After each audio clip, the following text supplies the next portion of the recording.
এভাবেই মঞ্চ মাতালেন রকস্টার রূপম ইসলাম। দমদম সঙ্গীত মেলা তখন কানায় কানায় পূর্ণ। কিন্তু তারপর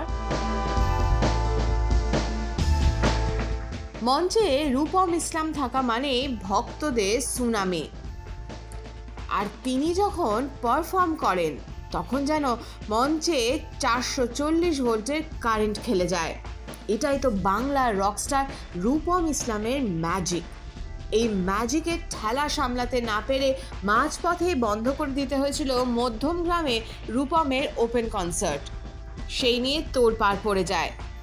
এই সবের মধ্যেই শুক্রবার রাতে ফের একবার ভক্তদের জন্য মঞ্চে উঠলেন রূপম আর ফসিলস। দমদম সঙ্গীত মেলায় রূপমের অনুষ্ঠান দেখতে তখন উপচে পড়া জনসমুদ্র। অবস্থা এমনই যে দমদম রোডে স্তব্ধ যান চলাচল, অবরুদ্ধ হয়ে যায় গোটা দমদম নাগেরবাজার রোড। এবারও ওপেন টু অল কনসার্ট হওয়ায় ভিড় আটকানোর কোনো উপায় ছিল না। শেষ পর্যন্ত কড়া হাতে আসরে নামতে হয় পুলিশকে। সাময়িকভাবে বন্ধ রাখা হয় কনসার্ট। পরিস্থিতি খানিক নিয়ন্ত্রণে আসতে ফের শুরু হয় মঞ্চে রূপম ম্যাজিক।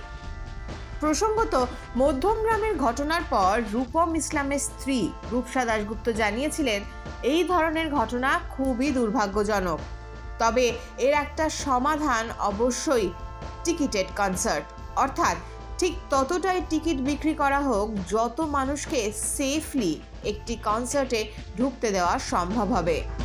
কেউ কি শুনছেন?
এই সময় ডিজিটাল।